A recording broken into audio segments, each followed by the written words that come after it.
It's very simple, short, and illustrated. So it is my great pleasure that all of you are here with us today for this evening of spiritual conversation and meditation, and I know all of you are going to really enjoy the evening.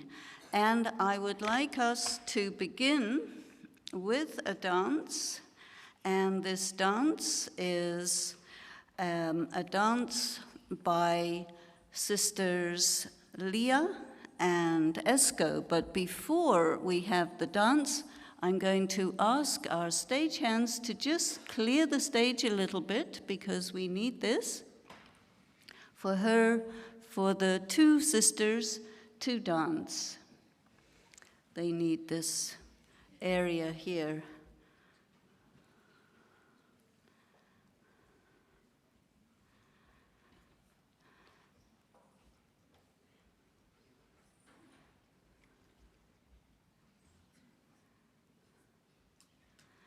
This dance is going to be by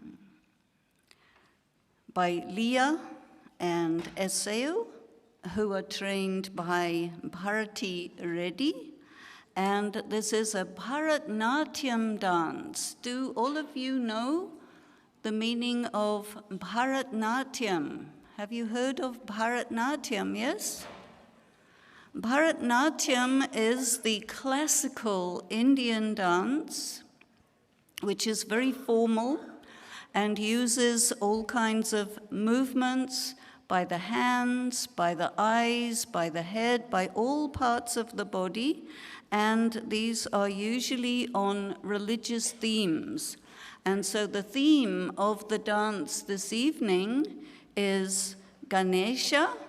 Ganesha, do you all know Ganesha? Everybody knows Ganesha? Some of you not. Ganesha is supposed to be the son of God Shiva. Shiva is the incorporeal almighty God, and his son, Ganesha, got a head with an elephant's trunk. So this is all very symbolic, referring to a state of egolessness. So if you want to be truly a child of the Almighty, then it requires to lose the ego. Is that okay? Are you ready to lose the ego? Not so easy, but let's see. Okay, so I would like to invite Leah and Eseo to come onto the stage for the Ganesha dance. Om Shanti.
धिमि धिमि किट किट किट जन जन जन दिविपतिनुदं पदसरसिजं मगपमनिभ मरकगणिभं मदकरिमुखं प्रणवनिनदम् अजितं मनगं शुभदं परमं कनकाम्बरधर एकरदनं अजितं मनगं शुभदं परमं कनकाम्बरधर एकरदनं तत्तीतकजनं तनकधीतकजनं तनकतातकजनं तनकतरिदा तद्दीतकजनं तनकधीतकजनं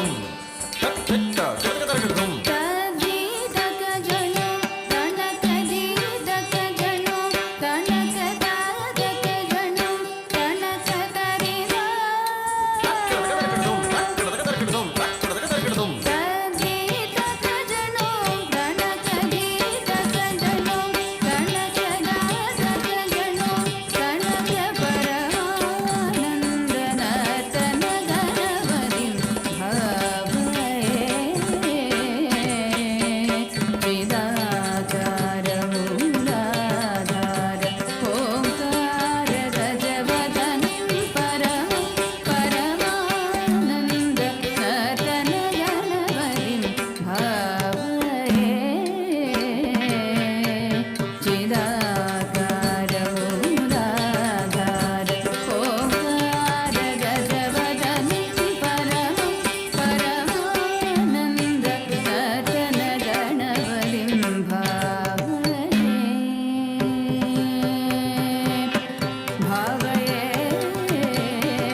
Thank you so much for that beautiful dance.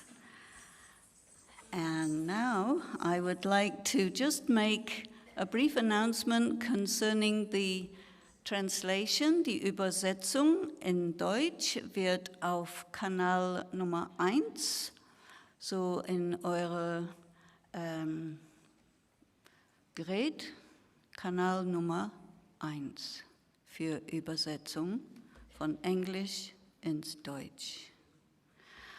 I would like to invite you to sit back and watch a very beautiful documentary about the Brahma Kumaris.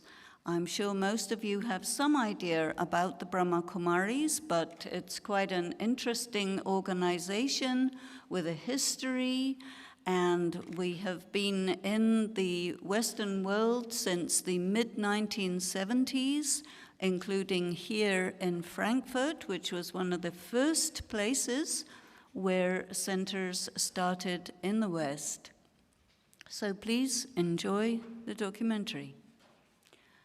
And we can bring the lights down a little bit.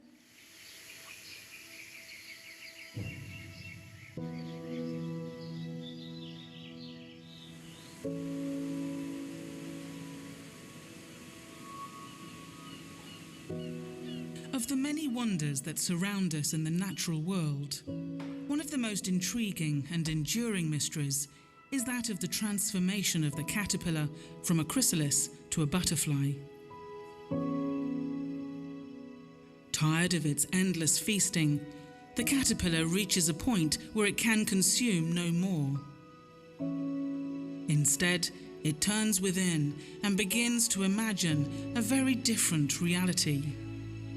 At the core of its being, profound changes are beginning to stir.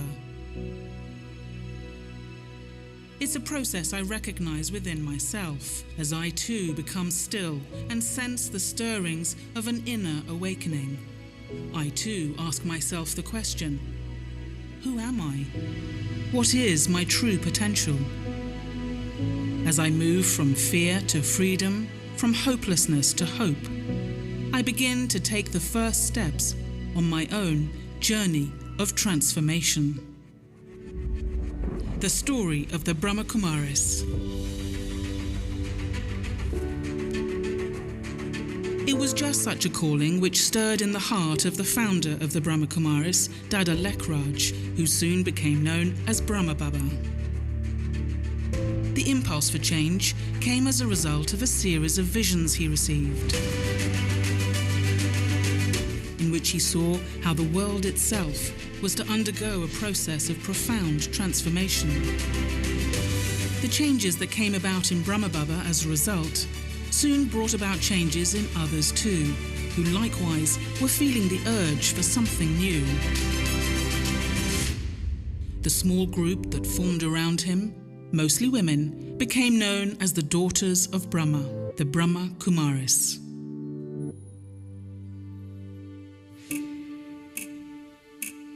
When the call came for someone to come to the West and share the vision of the Brahma Kumaris, it was Daddy Janki who stepped forward. With nothing more than a change of clothes, she left India for the first time and boarded an aeroplane to London. She had practically no formal education behind her and didn't even speak any English. What she did have, however, was an unshakable faith and an unbreakable love for God. अपने संकल्प भावना श्रेष्ठ रखो, भगवान में विश्वास रखो,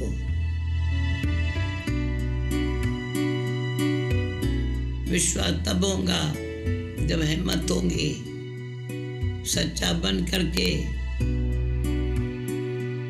परमात्मा के प्यार से उसका जो फल मिलता है उन को देंगे. Daddy Janki is still the same powerhouse she ever was. And the exchange that you're having with others is creating something. Sister Janti has witnessed firsthand how, with Daddy's presence in London, the Brahma Kumaris has grown from an apartment in a small terraced house to a purpose-built facility serving the whole of the UK, Europe and beyond. When I started on this journey, I wanted to see, was it possible for me to change characteristics that were negative and be able to transform myself into the original state of being that I knew was possible. And to my wonder and surprise, I discovered that that's what all this is about, that you can create the highest within yourself and allow that potential to emerge in a very practical way. And if one person can do it, well, so can many, many others also.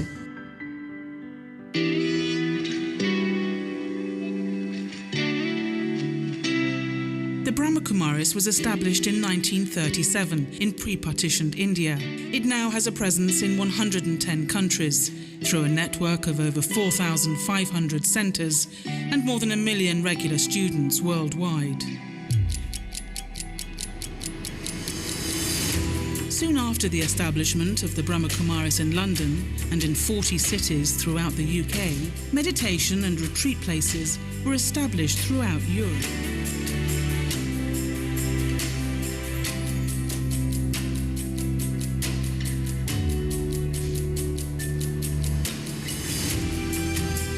Today, more than 80 years later, it has grown into a worldwide spiritual organisation and the largest of its kind to be led by women.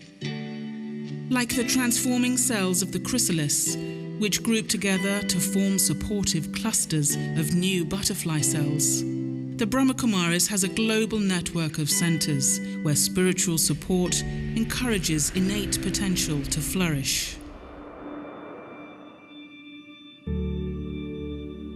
The spiritual organization invites people from all walks of life to come and learn the art of Raj Yoga meditation free of cost.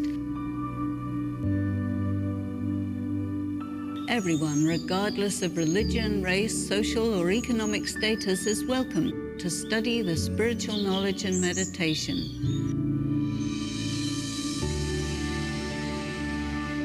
meditation helps the soul to see with positive energy and sharing this positivity with others.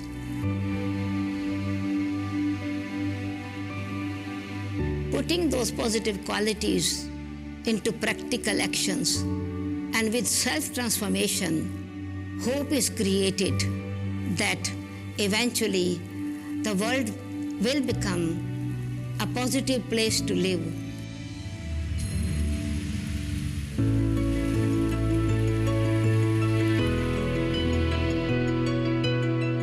There's a purpose to the Brahma Kumaris being at the United Nations. And the purpose is to reaffirm faith in the dignity and worth of the human being. So the way we do this is that we bring to the table, we integrate into the programs of the United Nations a spiritual trajectory of awareness, attitude, vision, action as a subtle dynamic to transformation. Over the years, the activities of the Brahma Kumaris have diversified with a number of international events, including projects like Million Minutes of Peace, Global Cooperation for a Better World, Peace in the Park festivals, and programs for young people and emerging leaders, Choose, Change and Become, Spotlight Values, and Om Cafe. The Brahma Kumaris also work in partnership with several other international projects, including Living Values Education, Images and Voices of Hope, and Spirit of Humanity Forum, as well as participating in the international events on climate change.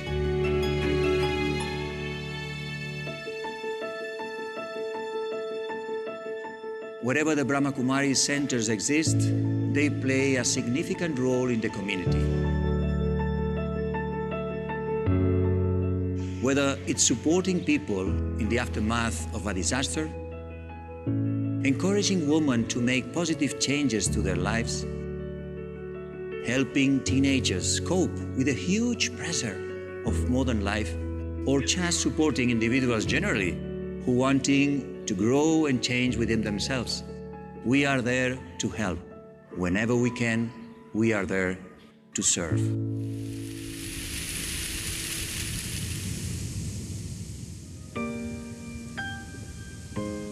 Our lives and the changes we make to them are part of that process of change.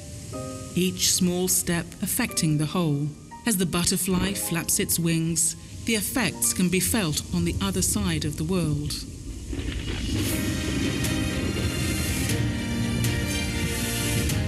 What we are witnessing in the world, as with the butterfly, is the splitting open of the old skin and the emergence of a new and transformed story for humanity. Like the emerging butterfly, there comes a time when we too are ready to unfold the wings of our own conscious awakening. Profoundly changed from the place where we began, we step into our full magnificence and splendor. And it's then that on our journey of transformation, we begin to truly fly.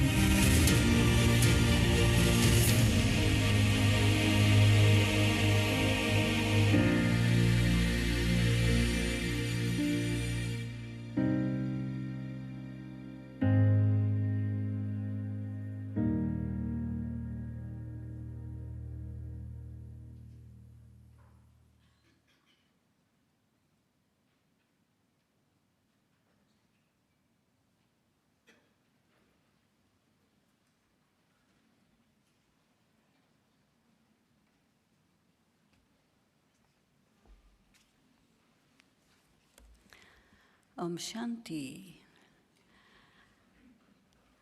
And now, before our candle lighting ceremony, which Sister Rebecca will arrange, I would like to just mention our recognition and appreciation for the many organizations who have helped to put together this event and who have been very helpful in supporting the work of the Brahma Kumaris, including the Friends of India in Germany, the Indian Council, and many others who have been very, very kind in their support for this event this evening. I would like to call onto the stage, if you'd like to come up that staircase, Brahma Kumari Shivani, please come.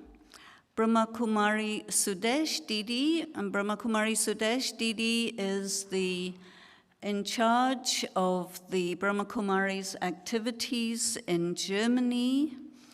I would like to call Brother Geert Holtz, who is the president of the Brahma Kumaris Association in Germany. I would like to invite Brother Kamal Vatsain, convener of Friends of India, Germany. I would like to call Pratibha Parkar, Consul General of India in Frankfurt. I would like to call Brother Rahul Kumar, who is the State Councillor and FDP in Germany.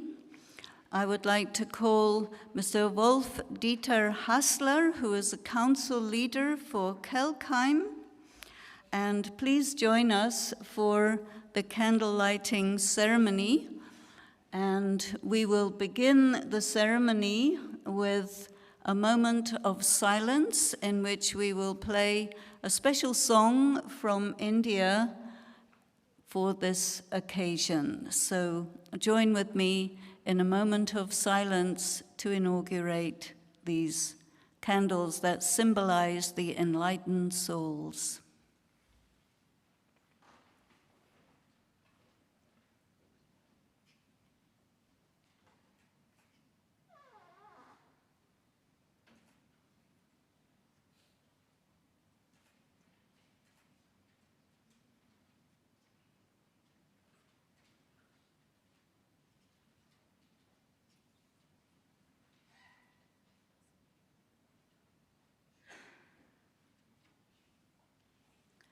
Om Shanti. Please gather around the candle.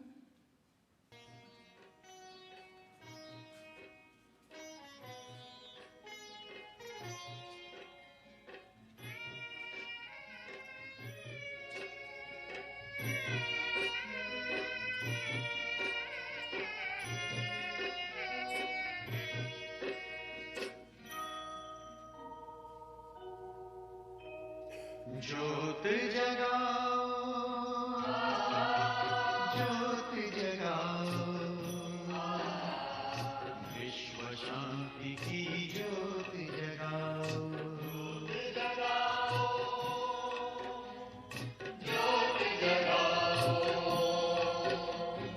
विश्व शांति की ज्योत जगाओ।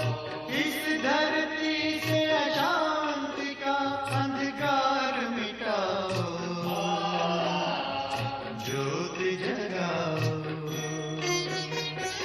ज्योत जगाओ, ज्योत जगाओ, विश्व शांति की ज्योत जगाओ।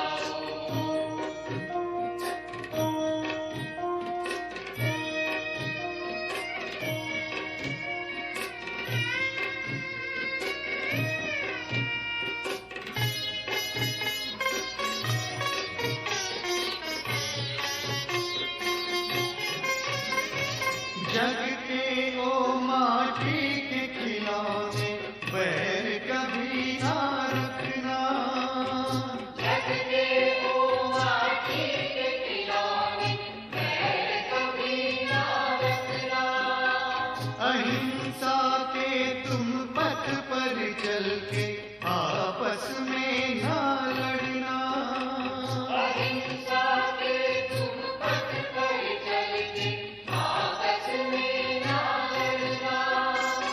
शिव पिता को तुम याद करके पवित्र बन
This is a very ancient and traditional ceremony that indicates the beginning of any auspicious event.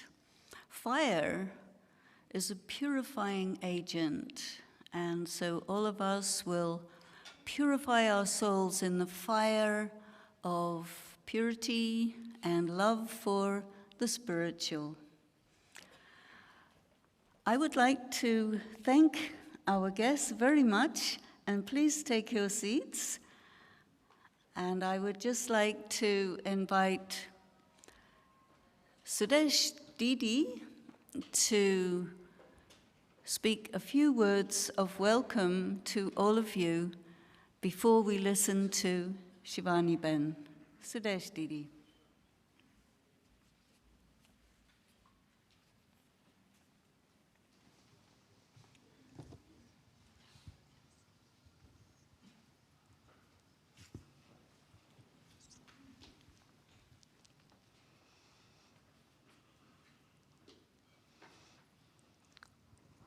Om Shanti. Greetings of peace. Om Shanti. What a beautiful, inspiring evening. Igniting the light as well as inner light. The light of love, the light of peace, the light of purity, the light of bliss, the light of truth, the light of benevolence, the light of hope, the light of all achievements. This is a beautiful evening. I welcome all the living lights, shining stars, with my own inner pure feelings of love, of being, belonging to each other as one family.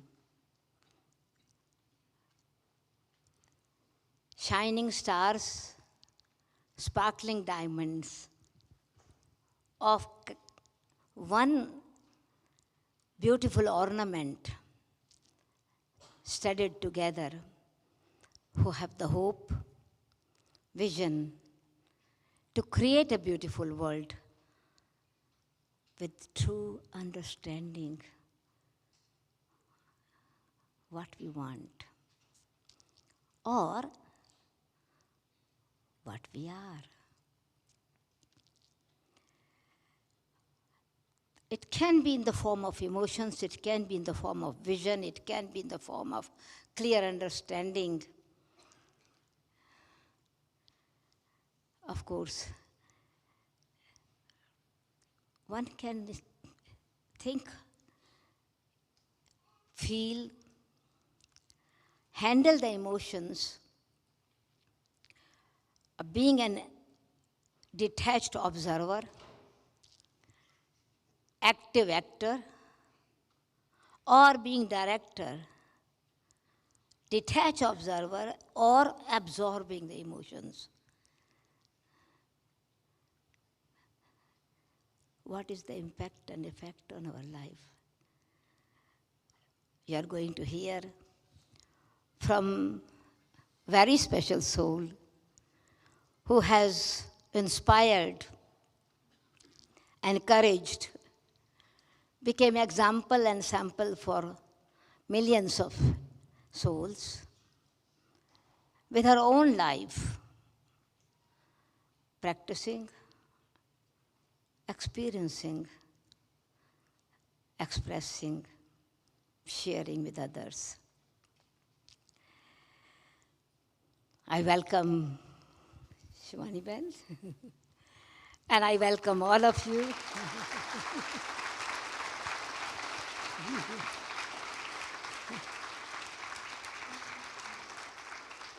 I don't have to say any words because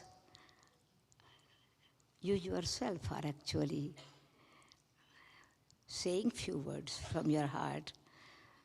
I am saying something with my eyes, and I'm also saying something without saying anything. Welcome. Om Shanti.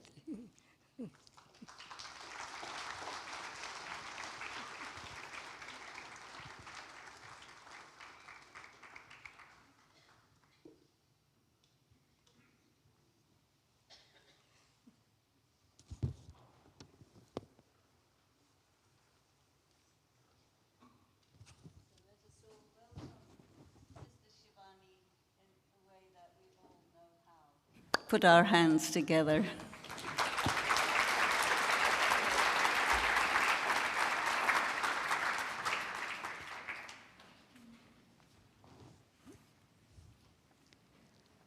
Om Shanti. Greetings of peace from the Brahma Kumari's family, the essence of which we saw in that beautiful, very short film. How the power of one can reach all over the world and create an inspiration in millions to join together on the journey of transformation. Empowerment of the self never remains about the self. If you exercise daily, it's only you who benefits. You cannot exercise and then expect others also to be physically healthy because you exercised. So when you exercise for your physical health, it's only you who becomes healthy. When you study, it's only you who become intellectually strong. But when you work on yourself emotionally, then it's not only about you. So your emotional fitness radiates vibrations of purity, peace, and power to everyone around you. And not just everyone around you physically, but your vibrations radiate into the collective consciousness of the world. And so emotional strength is one thing which if we work on for ourselves, then it's not just benefiting me, it's also benefiting the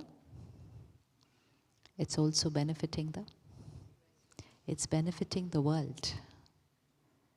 If one of us creates anger, the vibrations of anger are not just for the self, but they vibrate into the collective consciousness of the world. But if that one today shifts from aggression to being calm, then you're not just healing the self, you're radiating vibrations of calm into the world. So self-change translates into the world change. Now people want the world to change today. Everyone's talking of the world change. Everybody's talking about what we want to see in the new world. But the only thing is that we're looking at the world, we know what we want to change in the world, and we're looking for people who will create that change in the world. Believing that when the world changes, then we will be happy. Because the world is the cause of what we are going through today. And that's where spiritual solutions, very, very simple solutions, shift our understanding from the bigger picture healing me, no, me healing the bigger picture. It's not when the world is perfect that I will be happy. It's when I am happy and healthy, I will create a perfect world. So even the slightest shift that we create in ourselves is not just a personal benefit. Did any of you create anger in the last 1 week? Did anyone create anger in the last 1 week? Please raise your hands. And do you know what we did? We didn't just create anger for the self, we radiated vibrations of aggression into the world. And so when you're going to see the world news and say, why is there so much aggression and violence in the world? Why? Then put the finger on. Put the finger on. And then when the mind says the next question, who will create peace in the world? Put the finger on. And when we said who created aggression in the last 1 week, almost 50% of us raised our hands. So if 50% create that aggression, the other 50% easily get influenced by it. And then the other 50% are waiting to see who's going to create peace in the world. So are we ready to create that beautiful world? Yes? If you understand and experiment that if I remain calm, I will contribute towards creating a peaceful world, do you think it's worth it? Do you think it's worth it? Yes? Is it worth it? Just shift from that ego to a little humility and we'll create a peaceful world. Just let go of something that we've held on to the past for very long, we'll create a peaceful world. Just change the way we think and speak about people and we will create a peaceful world. It's all very simple. And we thought creating a peaceful world meant it was all about countries and politicians and scientists and religious heads. No one can change the world. No one particular section of society can change the world. It will have to be a contribution by all of us. All of us. And the more we're complaining about the world, thank you. The more we are complaining about the world, the more it's becoming what it's becoming today. So let's sit back, take a moment, and see the shift you are ready to create in yourself for the sake of the world. The shift you are ready to create in yourself. Can I request someone to pick this up from here?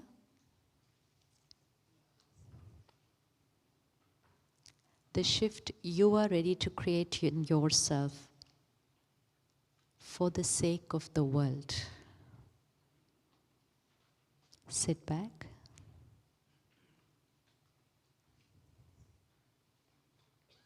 And choose one.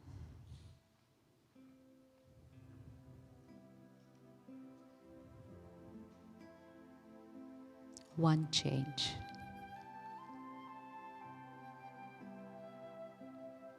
One change I commit to create in myself. Sister?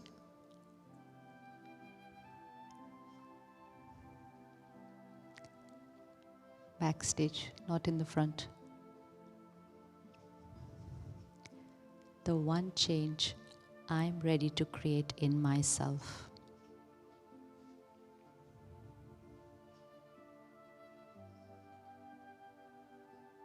Select carefully. And see yourself with that change. I am making this contribution for a beautiful world.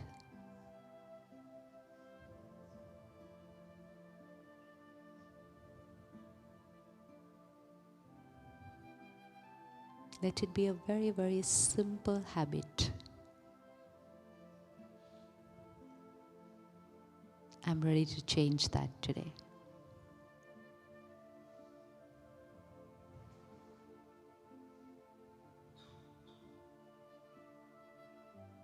And the shift in that one habit is going to make me emotionally stronger and the world a beautiful place. Just my one change of habit.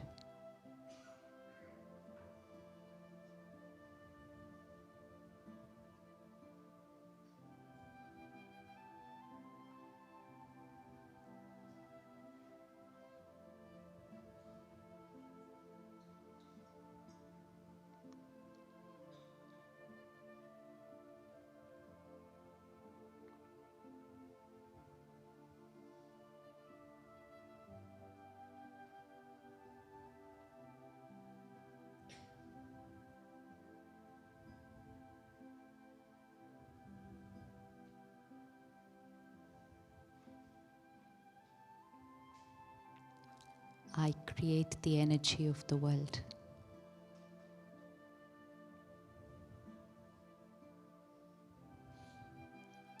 I have contributed to what the world is today.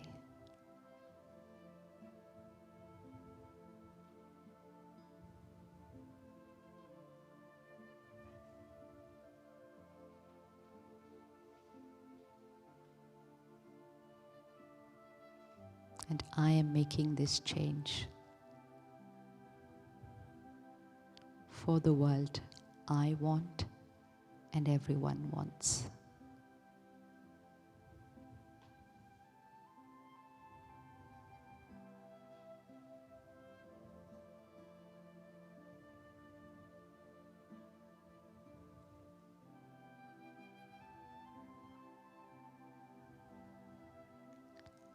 Om Shanti.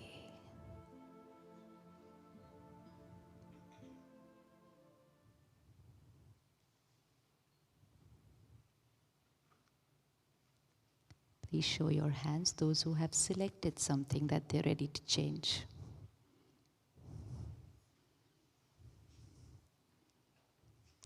Does anyone wants to share? What are you ready to change? Ready to share what you want to change? Hanji? Hanji?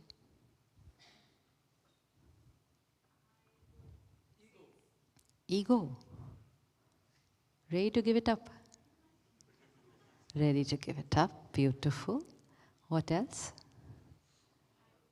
Of course, we'll have to break it down to see where all ego is and then see what all we need to give up for that. Yes. Anger.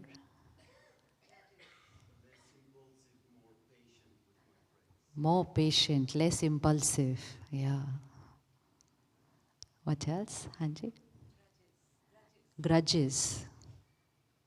Can anyone make one list? What all we are planning to give up today? Ben, right. Grudges, anger, impatience, ego. Very good. I'm ready to say sorry. Anyone else has a problem with saying sorry? Takes time? Anyone else takes time to say the sorry? The best part is, if we know what about us it needs a change. Because many in the world today won't even know what they need to change. It's like not being able to diagnose the illness. If we're able to diagnose the illness, healing is very simple. Problem is only if I'm not even able to diagnose what is the issue that is increasing my ego and depleting my soul power. So ability to say a no easily. Good. Anything else? All the other hands?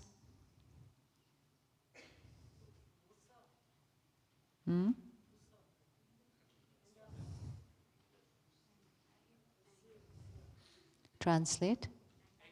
Anger. Okay. How many selected anger?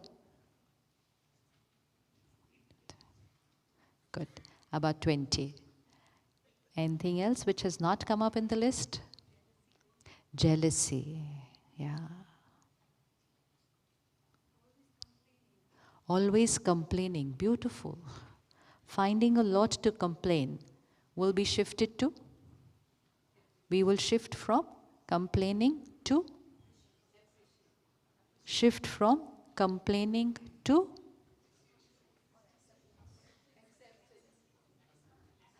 Complaining to? Expectation is to acceptance. Gratitude. Not appreciation. Criticism to appreciation. Complaining to gratitude. Expectation to acceptance. Anything else change? Insecurity to?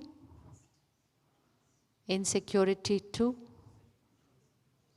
We also need to know the shift. Na? Shift from insecurity to? Faith.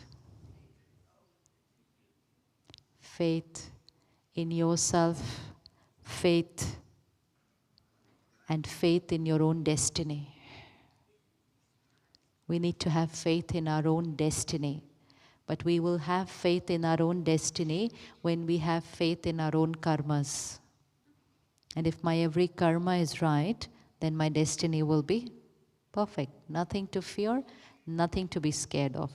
Anything else remaining? To organize how I work, how I live. Okay, so what is the emotion that is getting changed?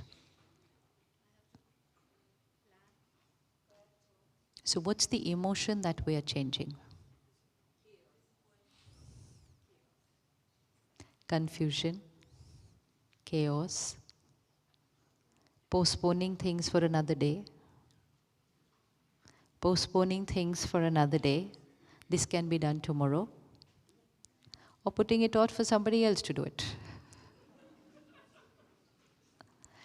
Anything else remaining we need to change? Hanji? Little loudly. More? More positive. Hanji, all this is positive. Yes, everything is positive. Anything else specific? Anything else we're missing? Hanji? To create more awareness in? Ignorance to awareness. Aware of my thoughts and feelings. How many of us are aware of our thoughts and feelings? How many of you can say, okay, this is I am jealous of somebody. See my thought. This is I am being judgmental about somebody. This is the expectation I have from someone. This is my attachment. Can we see it at the level of thoughts? Because we'll be able to see it at 3 levels. Level of thoughts, second, level of words, third, level of behaviors, and fourth level, those who cannot see it. They cannot see. They cannot see their disturbing emotions. Other people can see it, but they are not able to see it in themselves. But most of us can see it on behavior. Many of us can see it on words. Now we only have to make it a little more subtle and see it at the level of thoughts before it even comes out into words and behavior. Awareness. And if I'm aware of my thoughts, then changing the thought. If I'm aware of my thought, then changing the thought becomes easy. But if I'm not aware, then I will keep creating those thoughts, feelings, and emotions for many, many, many, many years. I'm holding resentment against somebody, I can hold it for my whole life probably.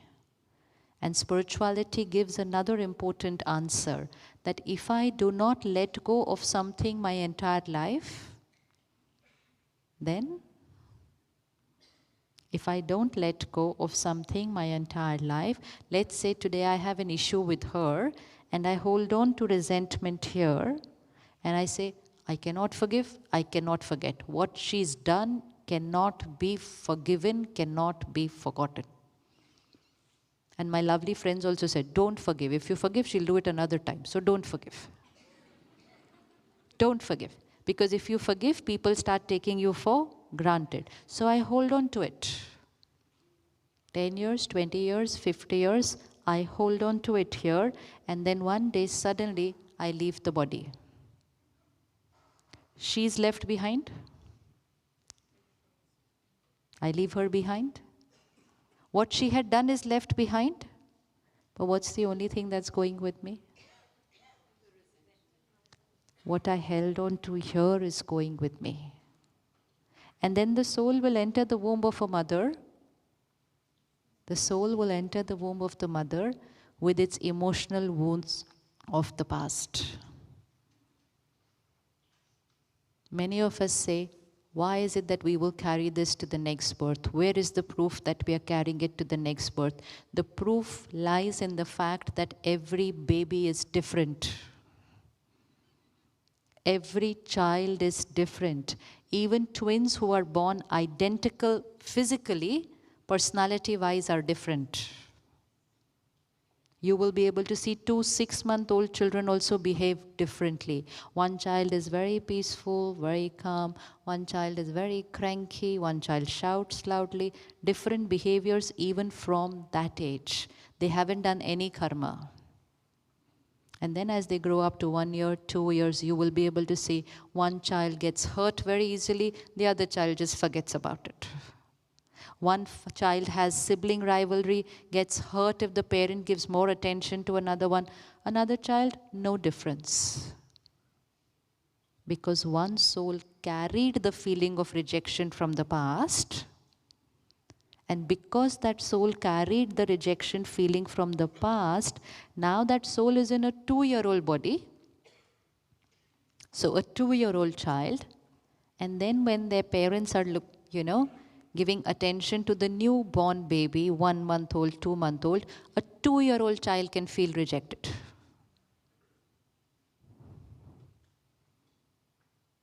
There are children who don't like their siblings. They don't like their siblings because they feel their sibling is the cause of their parents not loving them. Who teaches a 2-year-old child all this? This is complicated emotions. Who teaches a 2-year-old child? Don't need to teach. The soul has carried it from the past. So if I do not let go of any emotion before I leave this costume, then that emotional wound goes with me. And most of our emotions and emotional thinking patterns that we are carrying, many of them we are carrying from the past. So 3 stages of life where we are going to create emotional thinking patterns. 1, we carry them from the past. 2, while we are in the womb of the mother, our parents could be going through something. So if the soul is in the womb of the mother and the mother is experiencing rejection, or the mother is experiencing some trauma, is going through hurt, vibrations reach directly to the soul in the womb of the mother, soul will start creating hurt and emotional wounds. And third, once we are born in the new costume, situations, environment, and how we respond will start creating thinking patterns. And today, we are a bundle of a lot of emotional patterns here. And once those emotional patterns are created, then we become creatures of habit. We just use that habit again and again and again. So if I'm carrying a pattern of rejection, then almost everyone seems to reject me. And then I say, why do I get this same rejection from everybody? We believe we are being rejected by people. And I say, how come? My parents also rejected me. My brother also rejected me. My spouse also rejected me. Today my colleague is also rejecting me. Everyone is rejecting me. We thought everyone is rejecting me. It was not everyone rejecting me. It is my pattern of rejection which was playing in every relationship. And I thought the same karmic patterns were repeatedly coming to me. It was not karmic pattern coming to me. It is karmic pattern recorded here which was playing again and again. And now if I don't change it this time, then that karmic pattern is going with me in the future. So working on ourselves emotionally has so many benefits. One, it heals me. Second, it radiates into the environment. And third, it does not just make my present beautiful, I carry that emotional sanskar which I change even in the future. Most beneficial. And yet it's something that we don't look at. We don't look at.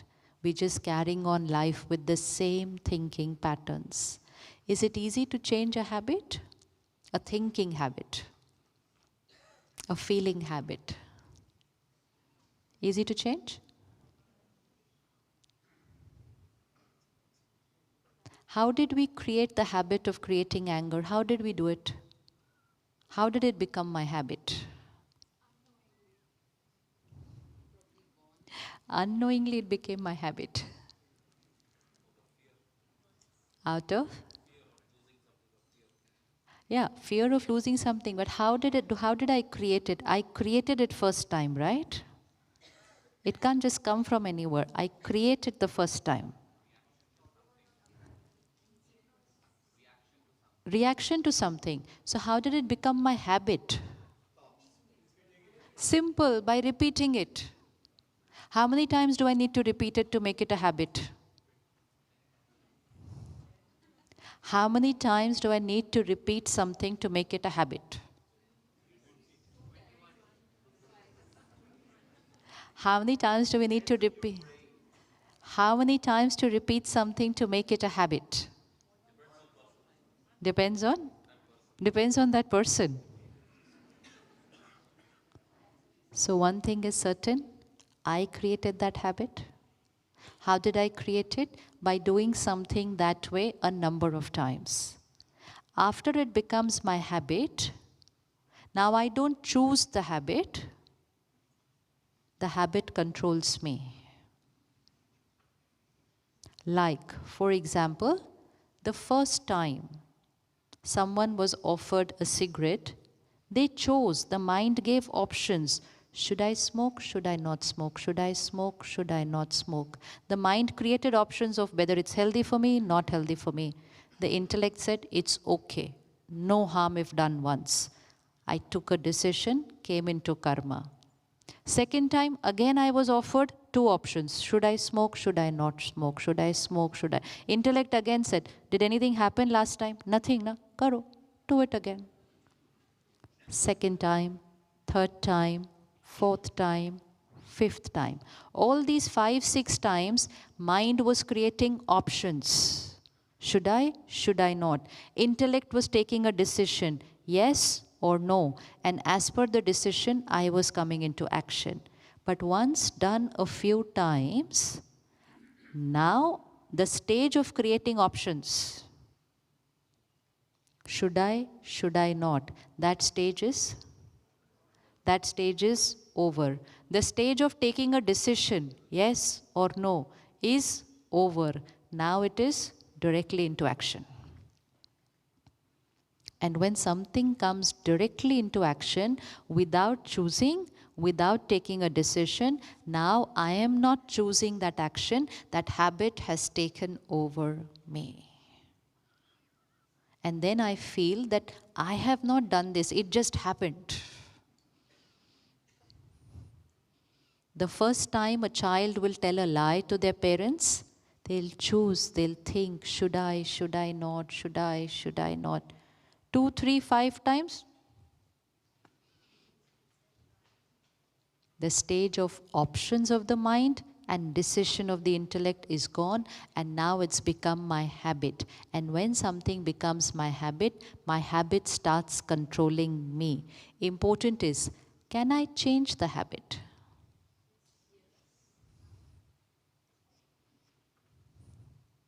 Can I change? It's become a habit now. Anger is a habit. Criticizing is my habit. Complaining is my habit. Getting hurt is my habit. Can I change a habit? What do I have to do to change the habit? What do I have to do to change the habit? Observe the habit. I've observed. I complained 10 times today. I literally counted what all I've complained for today since morning. Now what do? I know I complain. I even justify my habit of complaining. Things were not right. Obviously, I'll complain to get it done. I have to change the habit. First and foremost, I need to know the harm my habit is causing. It's like I'm eating a particular thing, I'm drinking a particular thing. The world is having it, I am also having it, fine, I can keep having it for a lifetime. And then suddenly awakening, I say, no, this is not good for me. Why is it not good for me? First, I need to understand that. Unless I know why to change, I will not change. The why to change. Second, the how to change. But more important than both of these is the want to change. I may know why to change, I may know how to change, but do I really want to change? Do you really want to give up your anger?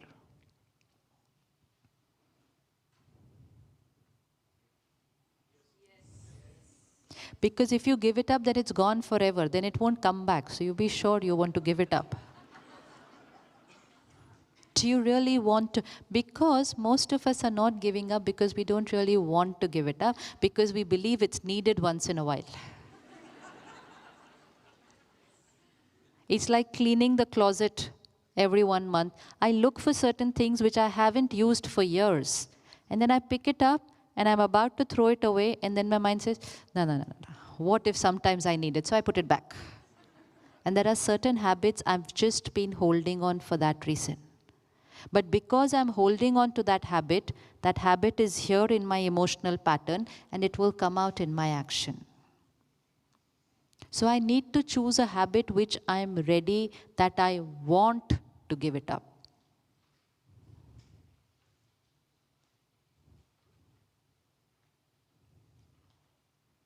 I'm waiting, you choose. Which one? Which one I want to give up? Do you want to give up anger? Do you think life is manageable without anger? People will listen to you? Work will get done? Difficult? Achha, it's difficult to get work done without anger. Yeah. Just put yourself in the other person's position for a minute. If someone had to get work done from you, do you like that you should be used, anger should be used with you to get work done? Do we like it? Which method would we like? How should the other person be to me if they want work done from me? How should they be with me? Polite, huh? And what else? Cheerful, okay. See? They should be polite, they should be cheerful. Anything else? How they should be with me? Understanding, very good. Appreciative. So people, while getting work done from me, should be understanding, polite, cheerful, appreciative. But when I want to get work done from somebody, I should be angry. Always remember, the soul has the same qualities, every soul. So whatever we like is what everyone likes. It's what everyone likes. We believe we can get work done using anger, They might create fear and get the work done, but what's the vibration that they radiate to us when we send anger to them?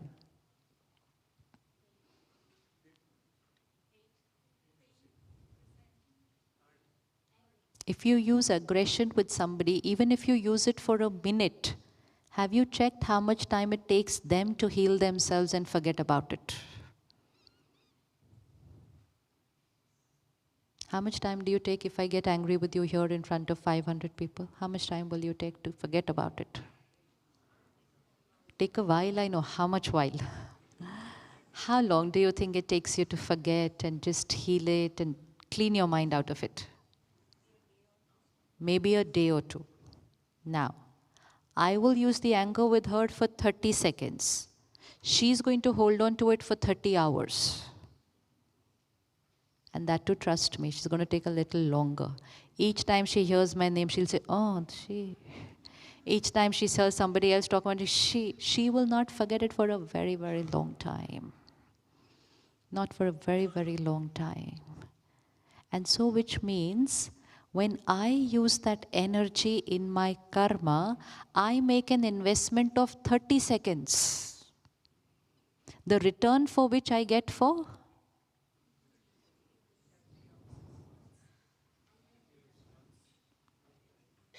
This is the simple reason why we are not experiencing contentment and happiness in our life. We have made karmic investments like this.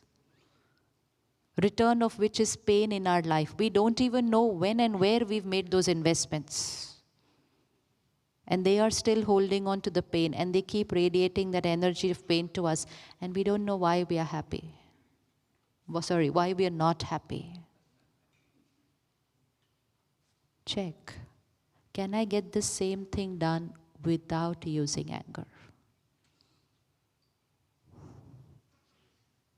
Because in every interaction, it's not only that moment of anger, it's not only that moment of criticism, it's not only that one karma of complaint, it is the consequence of that action which is going to come many, many times.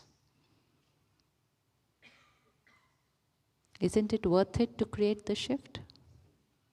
Is it worth it to create the shift? Yes? Which means assertive, disciplinary, but not aggressive. Assertive, disciplinary, advice with respect and dignity. Aggression is disrespectful. And whether it's at home or whether it's at work, do we have the right? Do we have the right to do this? Anger is emotional abuse.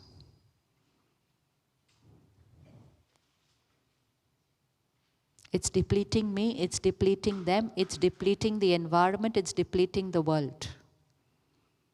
Because if there is anger, then there is fear, then there is humiliation, then there is hurt.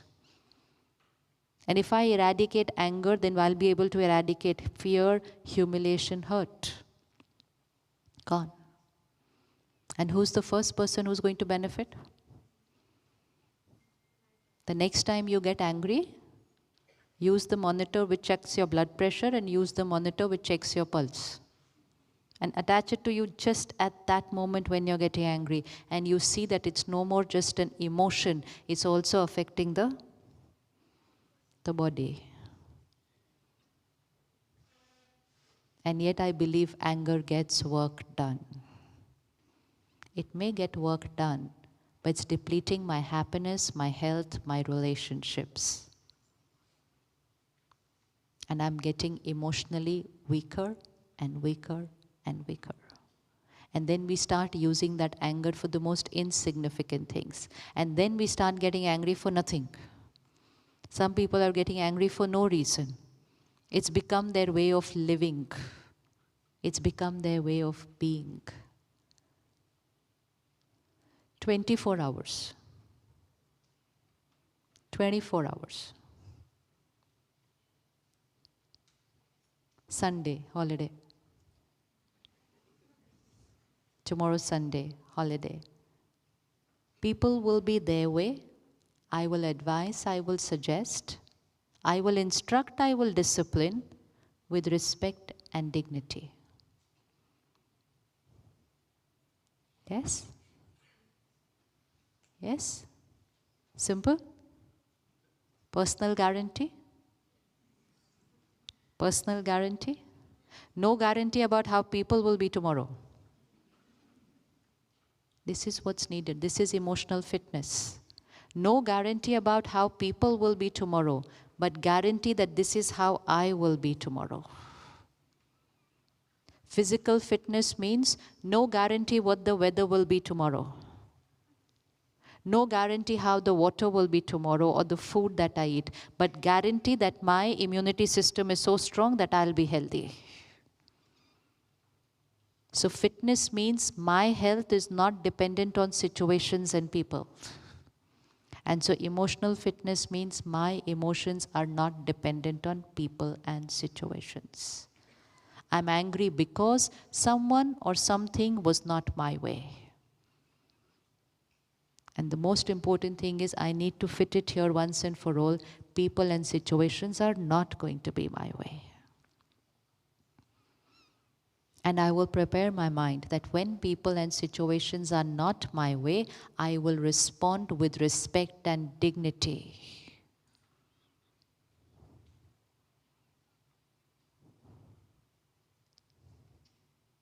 Will the mind listen to me?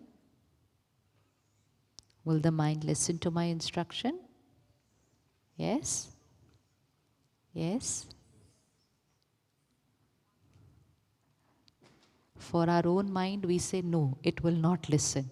And we are getting angry so that other people's minds should listen to me. Why are we creating anger? Only with the intention to control other people's mind. Not do what I want you to do. Living in an era where our own minds we are not able to control, but believing that we can control other people's minds and behavior. If everyone just took charge of their mind, there would be nothing we had to do with other people. Everything would flow very smoothly.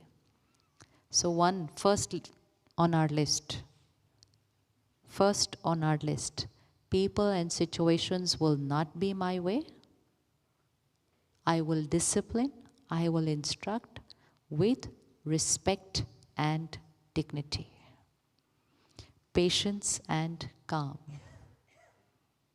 How many times? How many times? Every time. Why every time? Because now that's going to be my habit. That's going to be my habit. I only need to take care of it a few times. After a few times, that will become my new habit. Now what I'm going to do today, tell my mind, I have options when somebody is not my way. So open the possibility of options again. Because I created the habit of anger, I stopped creating options. When someone is not my way, I have options of how to respond. What are the options I have? What are the options we have when somebody is not my way? Option. Stay calm. Option 2. Patience. Option 3. Get angry in the mind but sweet in the words. Yes, we can do that. And that's also strength. That is also strength. That I can be troubled in my mind, but I have the power not to let it come out in my words. That's strength. That is strength. And anybody who can take care that they don't let it come out in their words, tomorrow will take care that they don't let it create it in their minds.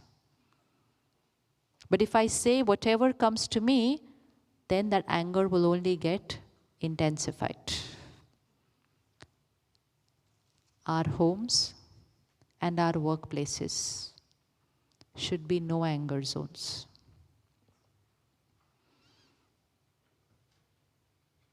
That's the first step we need to do to create a peaceful world.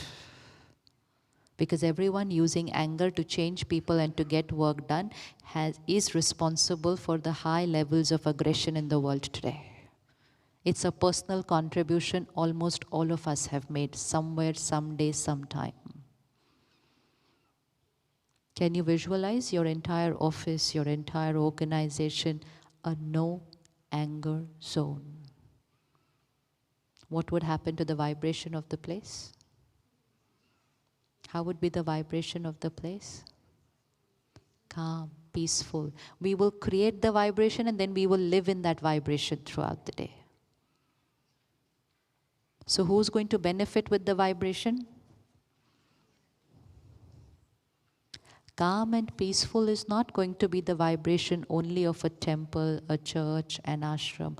Calm and peaceful has to be the vibration of my house, my office, my workplace, everywhere. Because when we create that as our vibration, everyone who's going to live there and work there throughout the day is going to get emotionally empowered. But when we create a stressed, disturbed and aggressive environment, everyone who lives there and works there gets affected by the environment. If you have a garden or if you have plants at home, even the plants at home get affected by the vibrations of the house. If you have a pet at home, even the pet gets affected by the vibration of the house. And so if the plants get affected, if the pets get affected, people get affected, the world gets affected. And I thought I was just getting work done. I thought I was just getting work done. So one. Even if we work on one habit, our emotional strength starts increasing, because my mind starts understanding and accepting that people and situations will not be my way.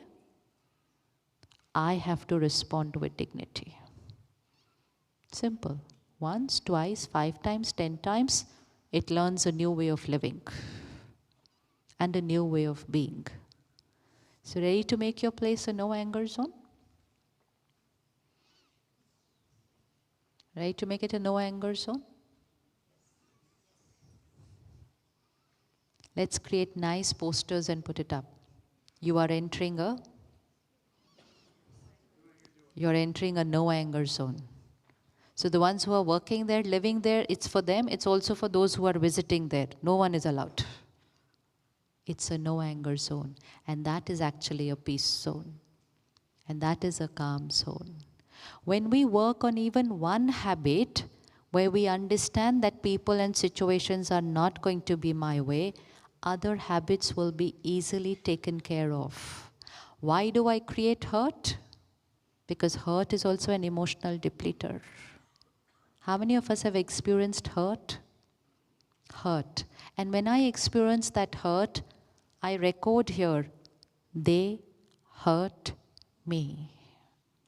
They hurt me. And what do they have to do to hurt me? Just do something which is not my way.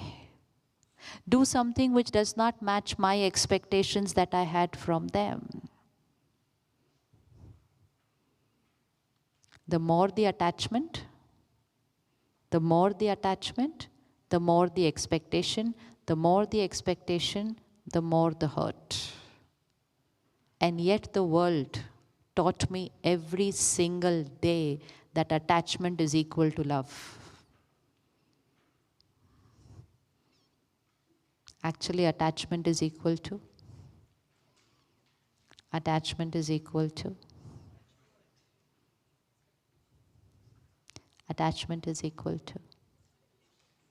expectation. Having expectations is normal. Having expectations from people is normal. Yes? To some extent. To what extent? These generic words need more clarification. To some extent. To what extent? Acha, depends on the person. Very good. So, I will have expectations from you depending on who you are, not depending on. What are the kind of expectations we have from people? Anybody, anyone, expectation. Oh. So, you helped me, you went out of the way, And so I should say thank you to you. Simple expectation. And it's not even an expectation, basic courtesy. Basic courtesy, basic manners, that when someone has helped her, then she should be thanked. Now, she went out of the way, she helped me, she spent her time, money, energy. She did it because helping was her nature. She liked helping me. But she added only one line after that. She only added one line after that, that she should have said a thank you. And me, with my sanskar, my nature, did not say the thank you. Now what is going to happen? Hurt.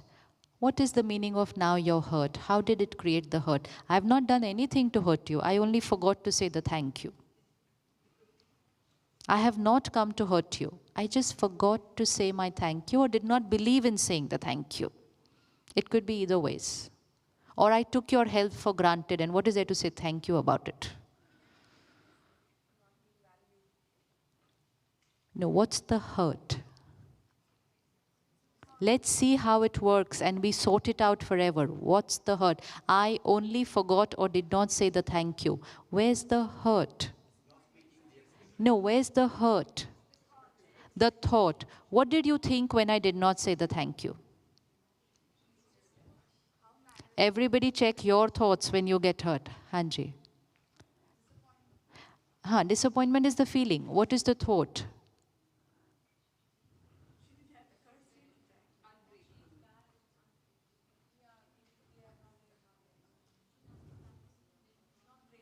They are not grateful. 1. 2. They disrespected me. 3.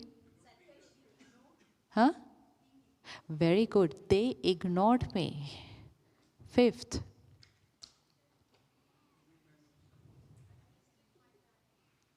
I wasted my time.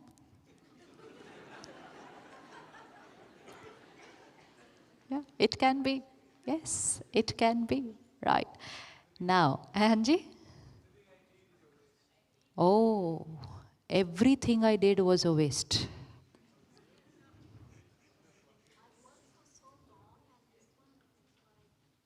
I did so much for them and this is what I get in return. Every thought. And then she will rewind to last time and last time and last time. And then she will rewind to other people who have been ungrateful. See, once one wound starts hurting, there is a lot to rub after that. And what did I do? I only did not say the thank you. Who created the hurt? You all are all detached observers now over here of this scene. I only did not say the thank you. Who created the hurt? My not saying a thank you cannot create hurt. My not saying a thank you cannot hurt anybody. But what they think about me and about themselves after I not say the thank you will decide what's going to happen here. How much you are ready to go low in your thinking in terms of pain and hurt and abuse and self-criticism and criticizing the other person. You can go on for minutes. You can go on for hours. You can go on for days. The only thing that we are unaware of is that while we are creating all those thoughts, while it's hurting, while I'm in pain, she's going to say, she hurt me. Nothing wrong in creating the hurt. Just take care that you remember who's creating the hurt. Because then you have a choice to say the full stop when you want. But if you believe the other person created the hurt, then it can go on for very, very long. And most important, you start disrespecting your own quality of having helped, of having cared. You believe you wasted your time when actually you had done such good karma. Such complicated feelings only because I did not say the thank you. And most important, the next time I need help,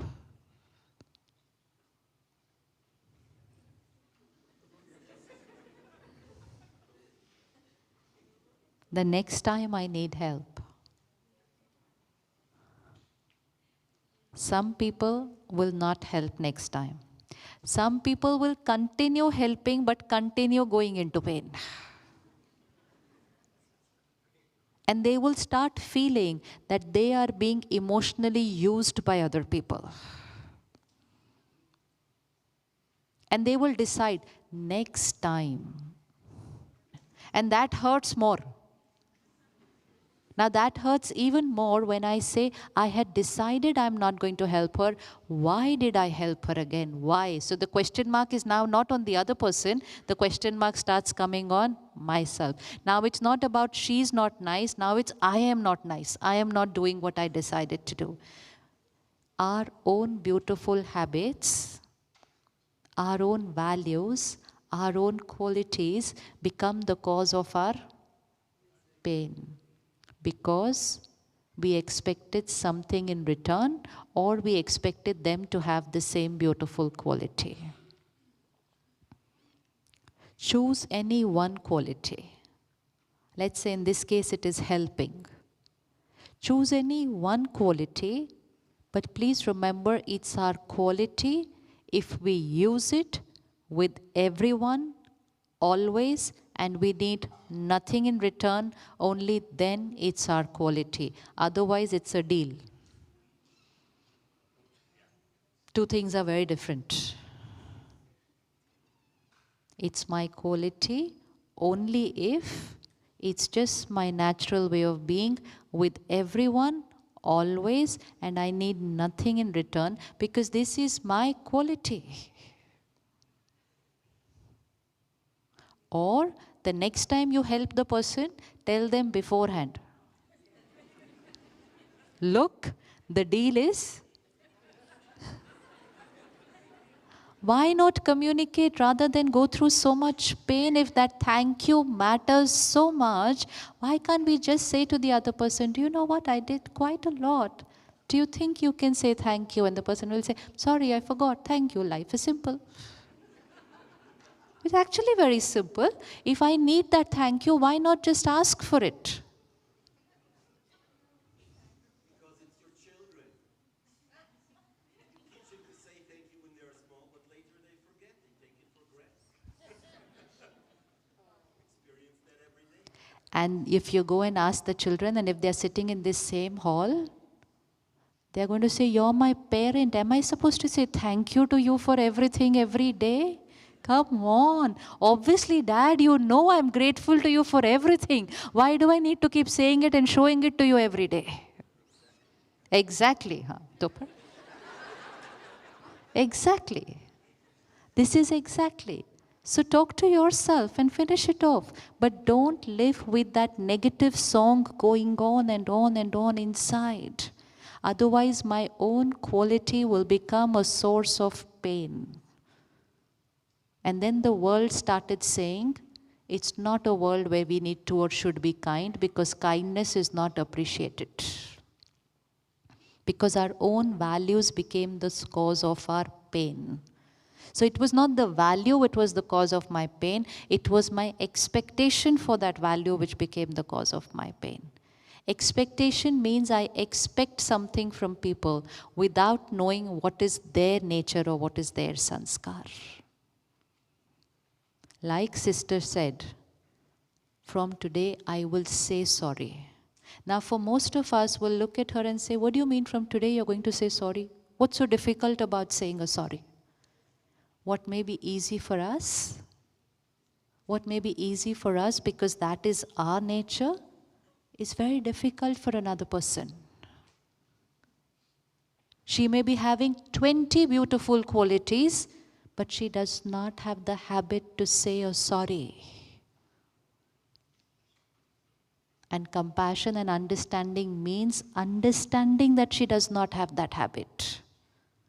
But we could be here saying, she did this and she did not even say a sorry, and then I go on creating that inner conversation and hurt myself without having the compassion, without understanding that that soul does not have the habit. They are not able to say a sorry. It's very difficult for them. Similarly, some people are not able to say a thank you.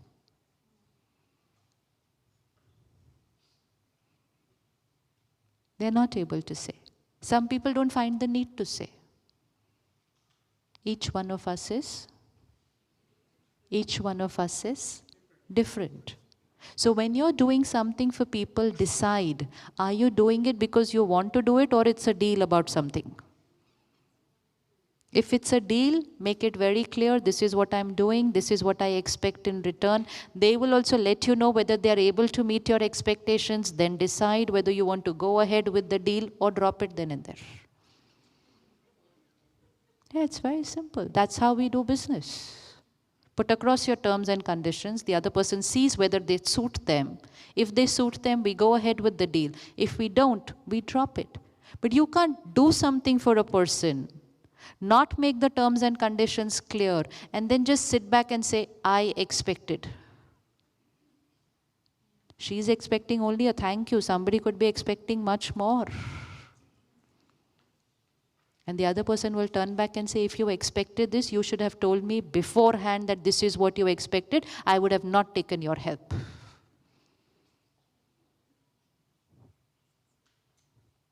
Be very clear. Very clear.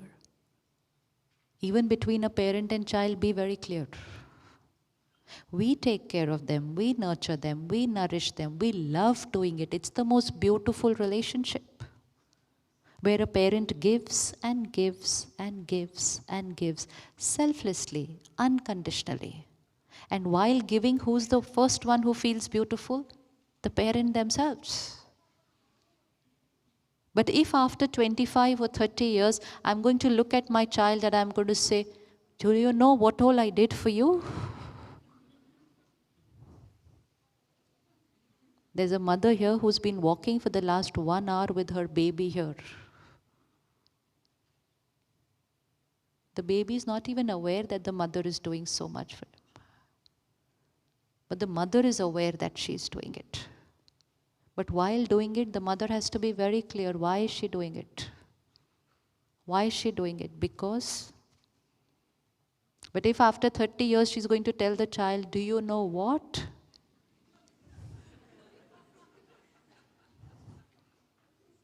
One, the child will just turn back and say, big deal, every parent of the world does it.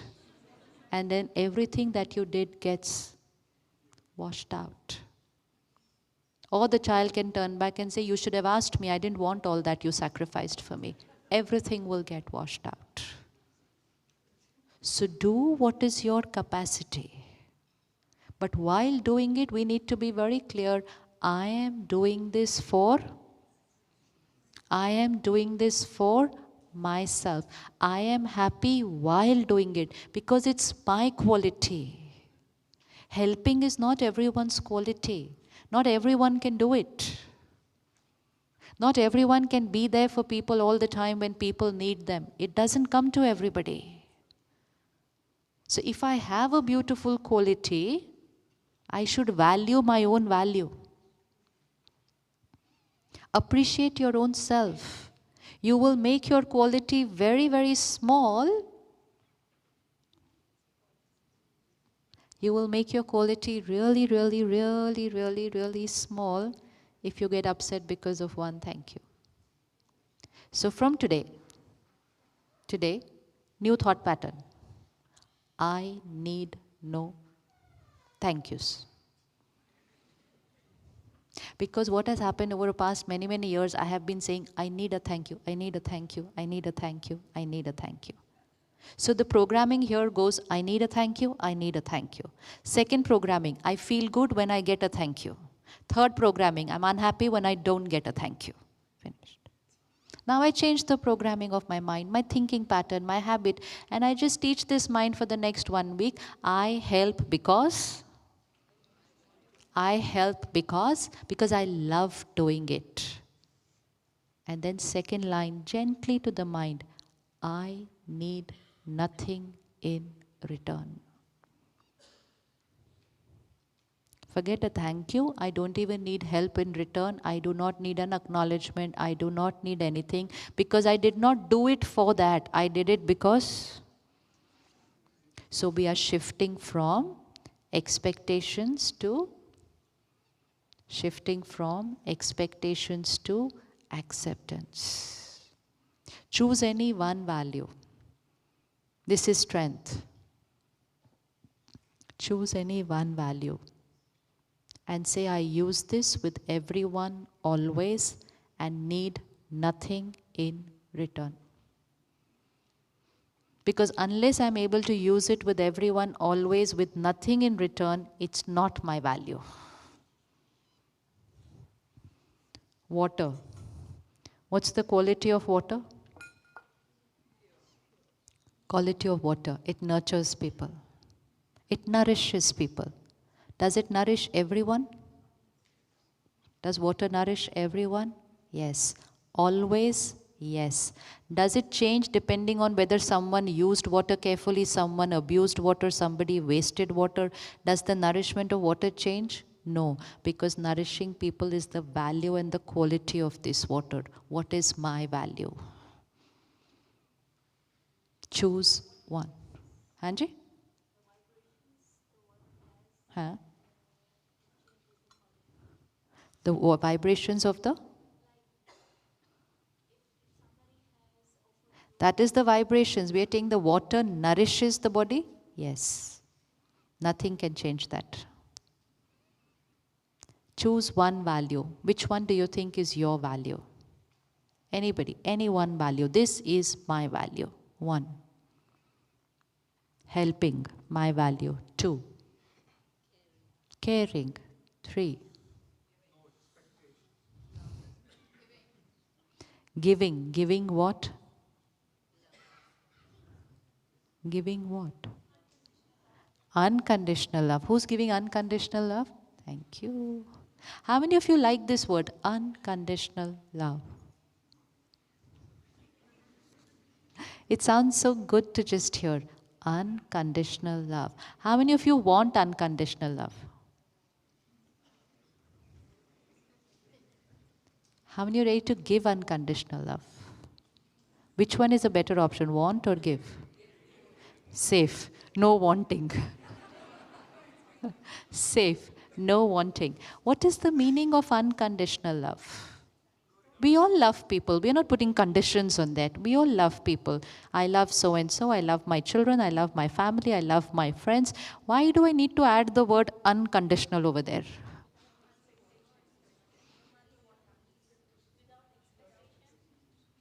Why do I need to add the word unconditional over there?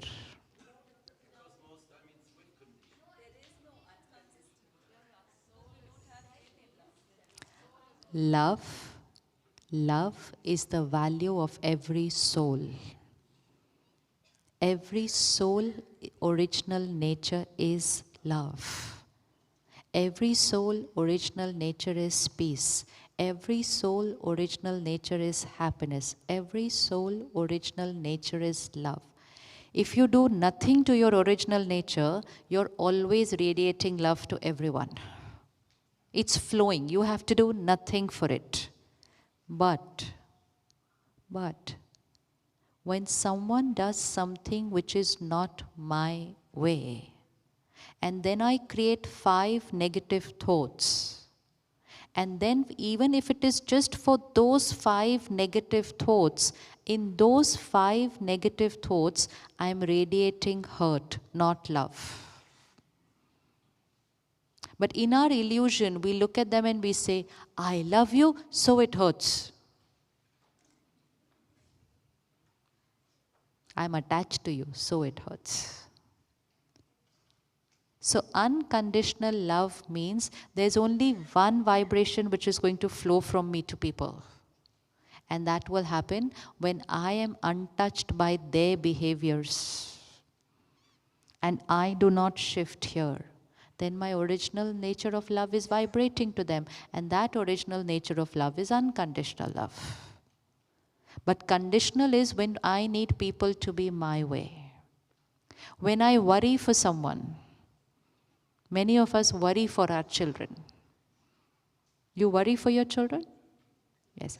Now what's the quality of the energy of worry? Care. Care and worry are two different words. What's the difference between care and worry?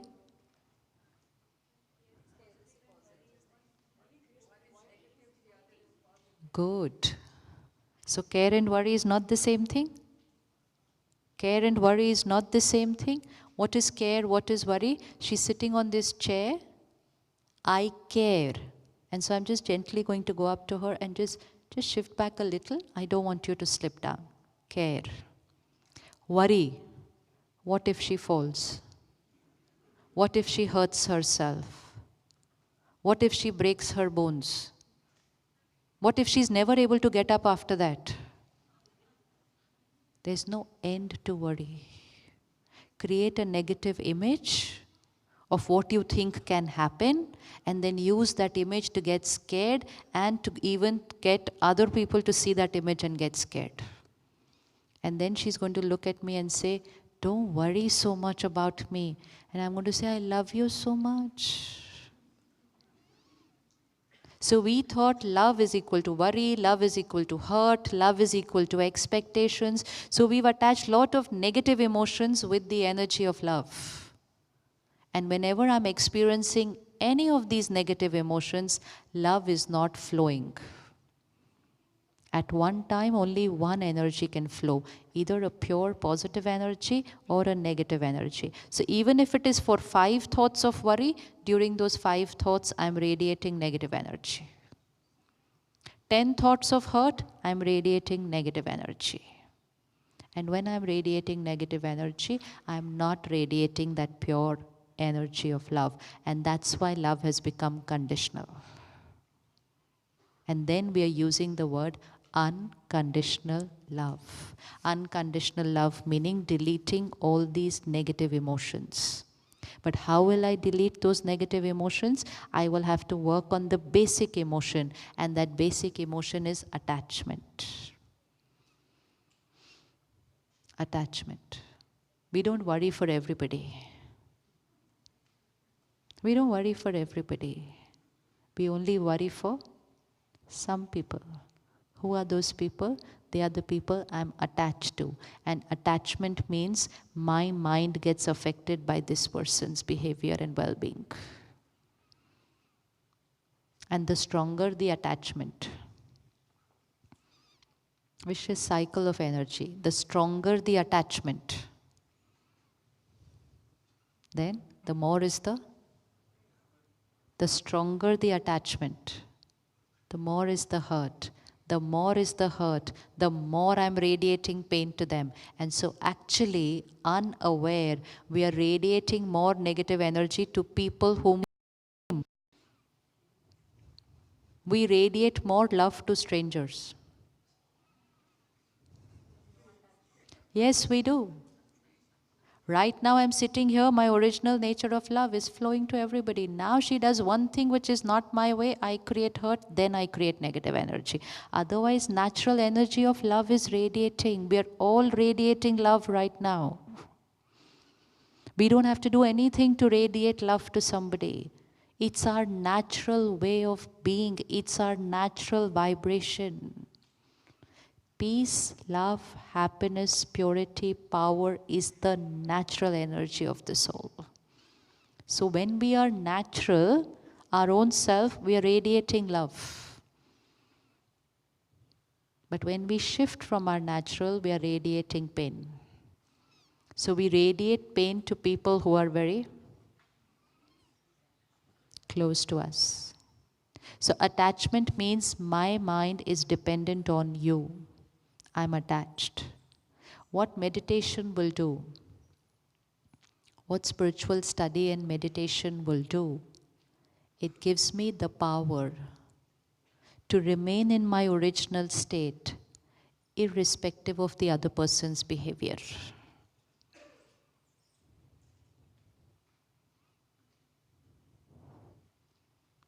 gives me the power to remain in my original comfortable state, independent of how you behave. So emotional fitness is actually about emotional independence. Emotional independence, where your emotion is not dependent on other person's behavior. If someone around you is in pain, can you be stable? A family member is in pain, can we be calm and stable? A family member is in pain, can we be calm and stable?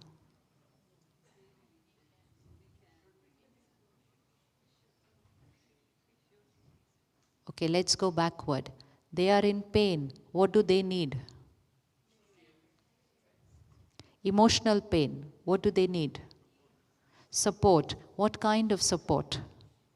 I'm sitting around them. Now what kind of support they need? They are in emotional pain. What kind of support do they need? What energy? Just visualize you're in pain, very disturbed about a relationship, about work, a lot of pain here. What energy do you need from people around you?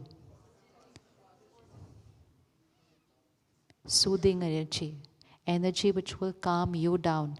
Energy which will allow you to experience peace and power is the energy we need from people around us. But those people who are around us say that we cannot be calm when you are in pain. And now what to do? Which means we are not able to give them what they need. And then they can either go to a stranger, or they can go to a counselor, or they can go to a substance to feel good. Because anyone who is in pain needs to feel good, right? They are in pain. They need to come out of their pain. And then when they go to someone else or to a counselor or towards a substance, we said, why did they do this?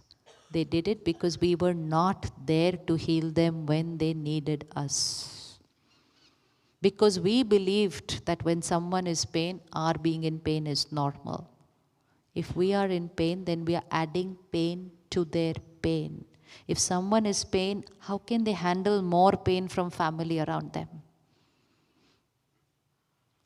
Would you be able to handle more pain when you're already in pain?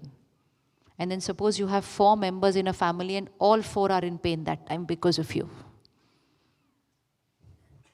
Then the person does not feel like sitting in that house. And then they will go out. They'll say, I can't sit in this energy over here. And then we create even more hurt. Now they've walked out. Everything becomes very, very... So let's go backwards. Let's understand. Somebody is in pain. What do they need? They need my support. Support means they need emotionally strong energy. But I will be able to create it at that time if I have practiced before to be stable when people are not my way. And if I am emotionally detached. Detached means my emotions are not dependent on yours. I am the creator of my feelings. I am emotionally independent. If we work even on one anger, we are shifting from emotional dependency to being emotionally independent. Because my emotional dependency is, if somebody moves, I get angry. If somebody gets up, I get angry. This is emotional dependency. That my emotion is dependent on their behavior. And then I work on my anger and say, okay, they have to move, they have to get up, that's their normal way. I will be calm. It takes me a few days. But after a few days, anyone can walk out, anyone can get up, anyone can move around, any phones can ring, anything can happen. And I will remain calm. I have shifted from emotional dependence to being emotionally independent. And every time we're practicing this, our emotional health is going to go. So let's start choosing where do we have those emotional dependencies and take them one at a time. What is it that irritates me? That's an emotional dependency. What is it because of which I get upset? Emotional dependency. Check your emotional dependency. Take it one at a time. Work on it. Shift towards independence. And when you're shifting towards that independence, you're getting emotionally detached. And emotionally detached means I, the soul, create the emotions of my choice. And when we start doing that, and then someone around you is in pain, you will be able to create that energy which you know they need. When people go to a counselor, when people go to a therapist, the therapist is not attached to them. The therapist is not attached to them. So same problem, discuss with family and you'll get same problem, go and discuss with a stranger. And what you're going to get in return? They will talk about solutions without radiating pain. We will create so much pain that we will not even be able to see the solution even if it's lying right there. Because a disturbed mind cannot focus on solutions. And most important, most of the times people do not need solution also. People only need, they know the solution, they have to work on the solution. Some situations don't even have a solution. They don't have a solution. Someone in your family has just gone through a relationship breakdown. What you're going to sit and tell them? It's okay, let it be. Is this any advice to give to people when they're going through something? We just sit there and we tell them, let it be, it's okay, chhod do, bhool jao. All these words going to do nothing. Nothing. They don't need all these words that time. They don't need advice. What do they need? They need the strength to be able to do what you're asking them to do. They don't need the words. They need the strength. Don't give them the words. Give them the strength. How to give them the strength? How to give them the strength? By being strong and powerful always, and especially at that time. That's support. Someone's going through a divorce, they need strength. Someone's gone through an addiction, they need strength. Someone's going through a financial crisis, they need strength. Nobody needs advice. We're all there to advise people, they don't need advice. People need strength. Now I need to ask myself, am I ready to be there for them? Because that is called love. That's called respect. That's called support. That's called family and friends. Advice though I can get online also. Go and enter. And you get lots of advice now. So much advice. Is there any solution which is not there online? Everything is there. Go and enter and you'll get pages and pages of advice. Need strength. Need support. Need power. Need love. Do not need judgmental thinking at that time. How could you do this? Do not need criticism even in the thoughts because it hurts. That is called unconditional love. That is unconditional respect. Easy to radiate? Easy to radiate it to the others? Is it easy to radiate? Very easy. Very easy. All that I need to do is start taking care of those little insignificant things during the day where I'm getting disturbed. And shift from dependency to being independent. Now going back to choosing that one habit we selected at the beginning, complaining, criticizing, being able to say the sorry, choose that one and pick up that habit for the month. Take it up for the entire month. And first and most important, change your thinking about it. Complaining means I shift towards gratitude. Start creating thoughts of gratitude for everything and everyone, every day. Gratitude first thought to God. Gratitude to my mind for being healthy. Gratitude to my body for being healthy. Gratitude for every object which is around me, it's serving me. Gratitude to people. There's so much to be grateful for. Within a few days, your mind will forget what it means to complain. We cannot finish the nature of complaining. We have to overwrite it. It's like a black circle here. I can't delete that black circle. I have to overwrite a white circle. How many white circles will I need to overwrite to finish a black circle? No, one will not work. Because my black circle is a little old, strong habit. So for a few days, consciously create gratitude. Consciously create gratitude. You will suddenly see a shift in yourself after some time. That how come I didn't complain about this? It won't come, you won't have to work on it. It'll just happen suddenly. How come I didn't complain about this today? And that's when you know that your gratitude has started working. If there is a disease in the body, you cannot remove the disease. You just start taking in right nutrition. The disease will go on its own. Same with the habits. Just let's start replacing it with the counter one. Criticism is my habit. Let me start working on appreciation. Don't work on the criticism. Work on the appreciation. Anger is my habit. Let me start working on respect and patience. That's it. So I'm working on the new habit, not on finishing the old habit. So to be very clear, which is the one I need to change and which is the one I need to replace it with. What happens when we start using spiritual practices? And that's what all of us have experienced when we come to the Brahma Kumaris for the first time. We had not even thought, this is my habit, I need to change this habit. Most of us had not thought of that. We just walked into the center one day. Just walked in. Some of us just looked at the board and walked in. Oh, meditation sounds interesting. Let me go inside. Some of us were taken by family and friends. Some of us came for a program like this and then went the next day. Each one has a different reason why they went. But when we went there with no agenda. I was not even aware I want to change anything about myself. I, for one, didn't even feel I have anything to change. That's the level of unawareness with which I walked in there.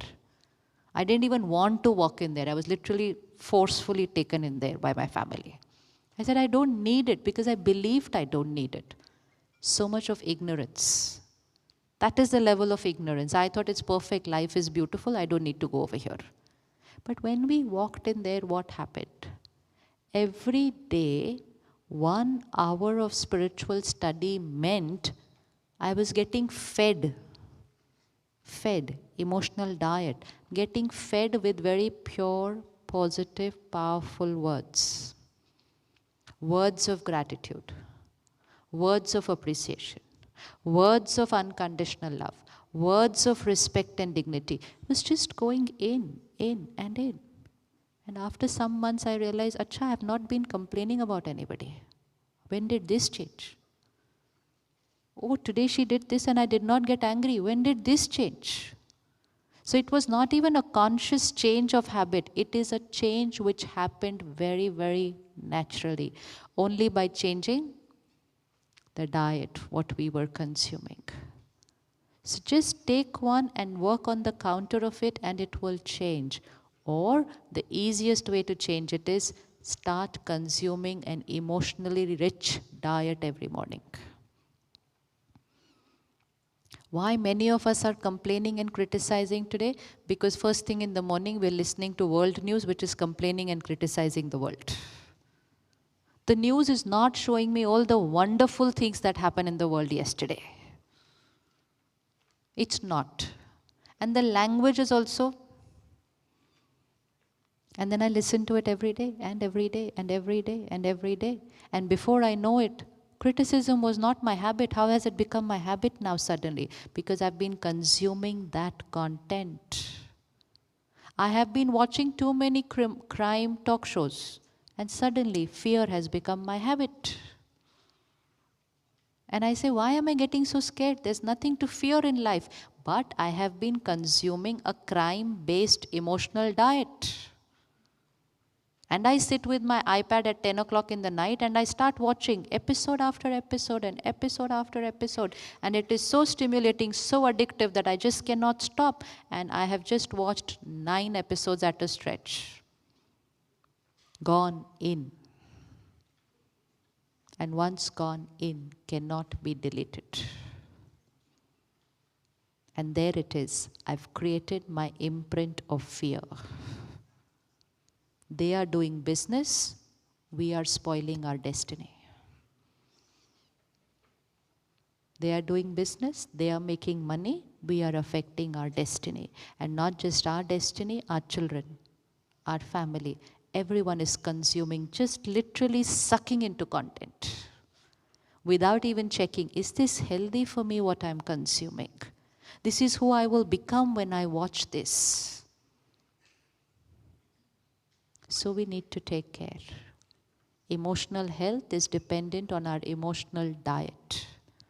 Don't allow other people's business to start affecting our way of thinking, feeling, and living. And it's been created in such a way that you cannot stop at one.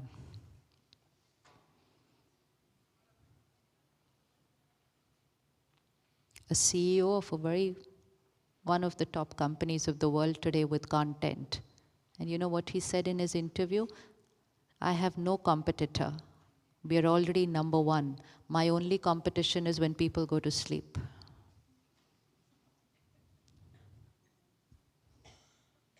See? They know what they're doing. We need to know what are we doing.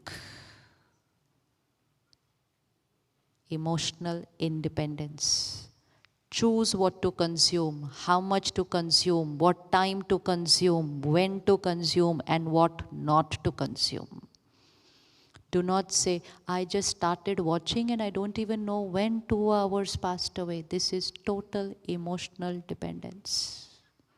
And we cannot live a life like this.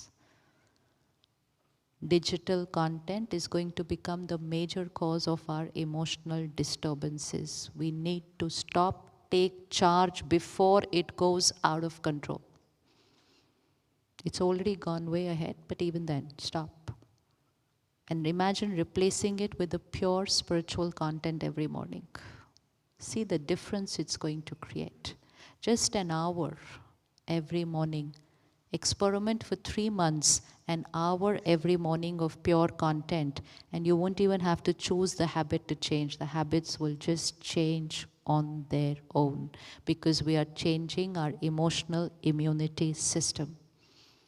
The emotional stamina will increase because we are consuming the right diet and we are exercising daily. Meditation is the exercise. Meditation is the exercise. Connecting to God, energizing ourselves with God's unlimited happiness and unconditional love. When I receive unconditional love, only then I have the strength to give it. And I cannot receive unconditional love from any human being around me because they are not working on themselves for that. They're not working on themselves. So let me not stand on the side which says, I want unconditional love. Let me say, I receive unconditional love and now I give it to everyone. That's the choice we need to make. So just an hour of every morning. Do we have time? 1 hour every morning? Yes? Yes. It's no more a choice, it's a necessity. Necessity not just for us, for our entire family and also for the world. Emotional detachment, emotional independence is a necessity. We all talk of liberation, empowerment, freedom, but we're only talking physically, financially, socially, professionally. Emotionally, that's what we need. And that's where spiritual principles and meditation give us that emotional independence. So at the center of the Brahma Kumaris, what we learn is Raj Yoga meditation. Raj Yoga meditation, understanding the self, understanding the qualities, understanding the values, using them without any expectation in return, being our normal, natural self of love and radiating that love to everybody is what we learn at the center. And on your chair is a leaflet which gives details of that program. Everyone has that on the chair? Yes. Starting tomorrow. A 3-day meditation course starting tomorrow, which means Sunday, 7th, and the following weekend, Saturday and Sunday, 13th and 14th. Just 3 days, 3 hours daily.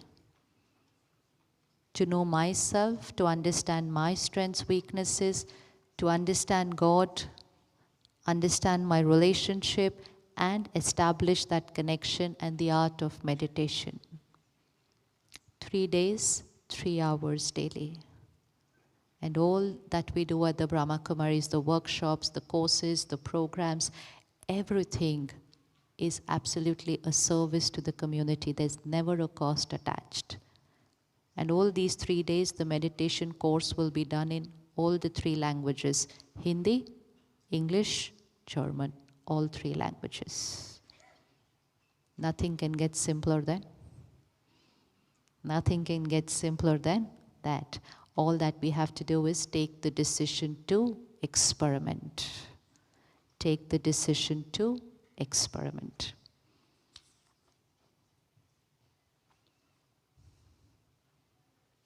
So promise yourself that I'm going to work on my emotional health.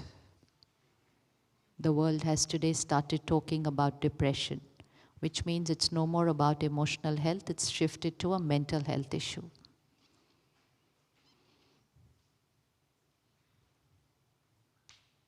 So let's take charge and let's take responsibility that we will eradicate depression from this world. Every house needs one emotionally strong person who will be detached and give support to the rest of the family. One. Let me be that one. The one. And that's what we saw in the movie at the beginning. Power of one. One. One soul can create a ripple effect in the house, the workplace, and the world. One. Let me be that one. So ready with that one habit, taking it up for a month? Final, selected which habit we're taking up? Yes? Yes? Sit back, let's do it right now.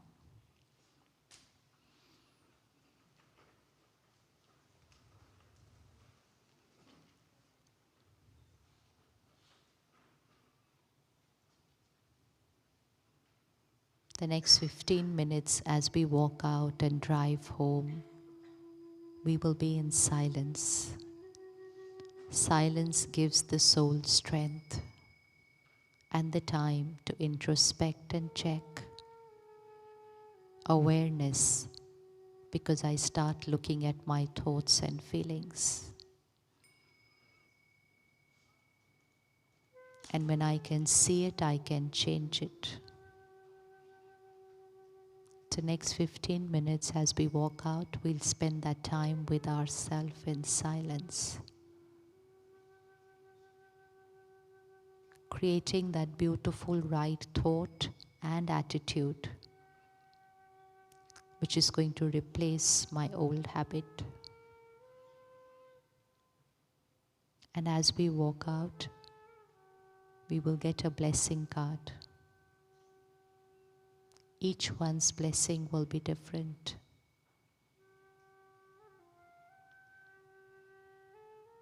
It's a blessing that you are this, or you have the capacity to be this.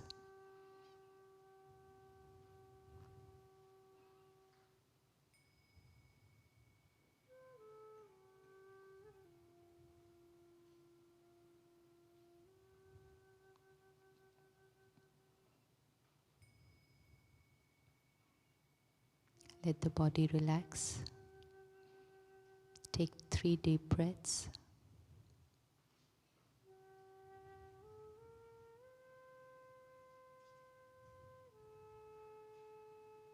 And focus your attention at the center of the forehead, the energy center.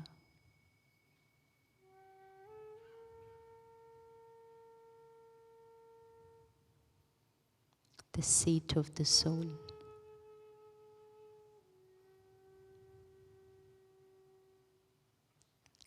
I am a powerful being.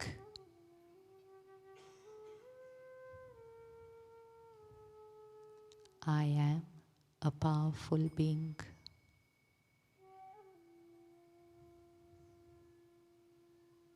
Creator of every thought, every feeling.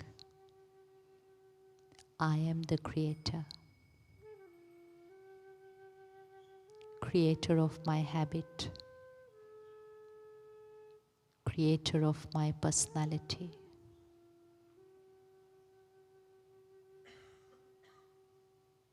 I create my nature.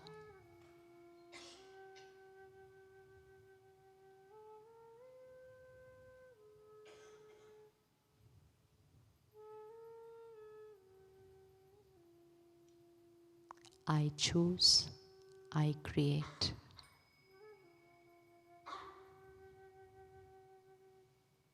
I choose, I create.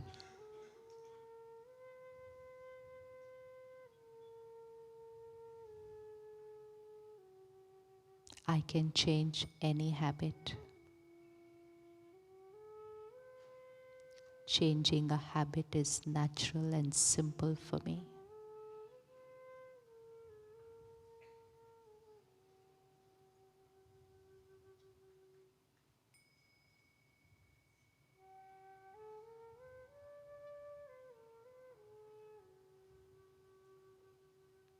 People will be their way.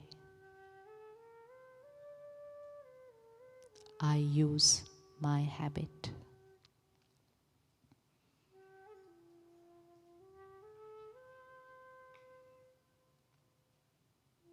I am emotionally independent. I am emotionally independent.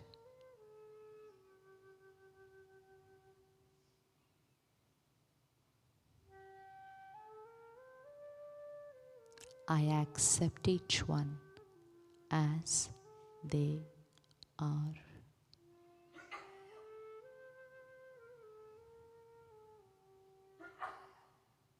I accept each one as they are.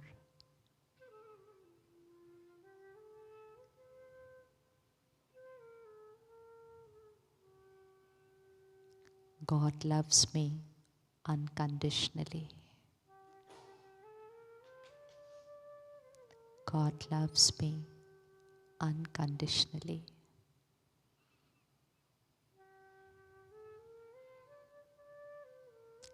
I radiate unconditional love to all. It's my nature. Love is my nature. It's my quality. I am a loveful being.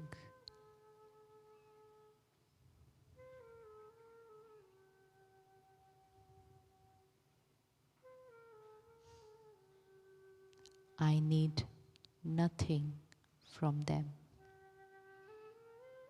I need nothing.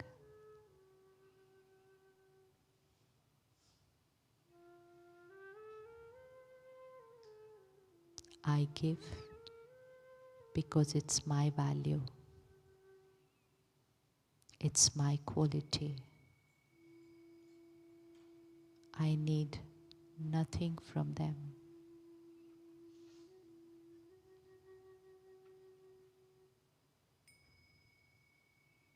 I am a powerful being.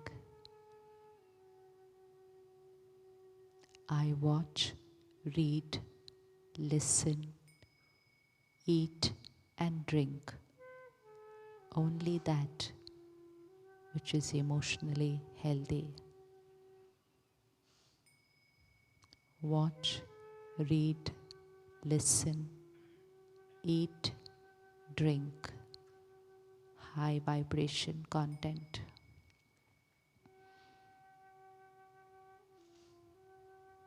It's my emotional diet.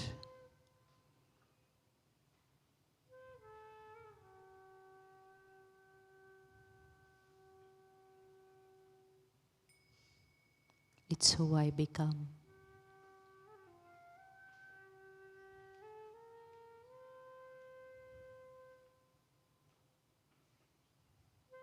I commit an hour of self-care daily. An hour of self-care daily.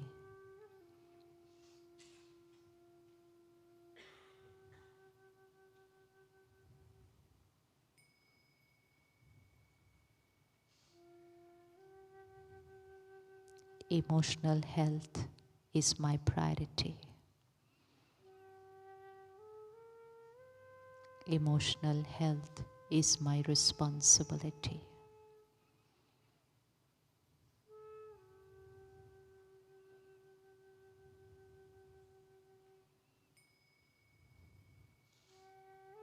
Tomorrow and next weekend,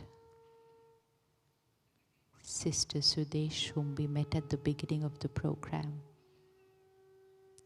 a very senior Raj Yogi who has traveled all over the world sharing the art and technique of Raj Yoga meditation, will be conducting the Raj Yoga meditation program for us at the center. 7th, 13th and 14th of July. Next 15 minutes is silence time. Walking and driving in silence increases willpower.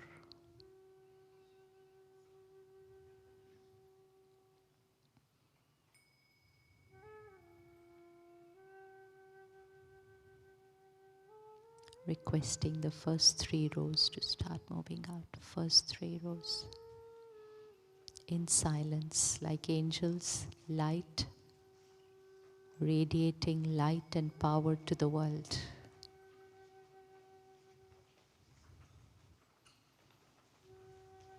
In silence, radiating light and power to the world.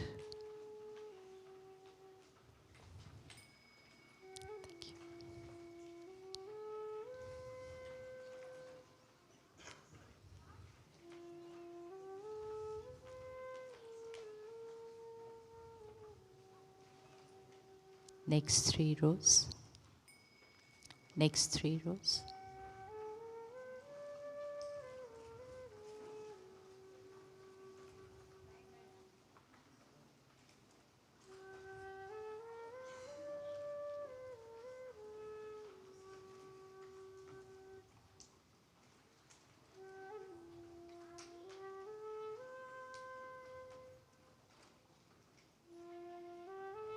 And next 3 rows.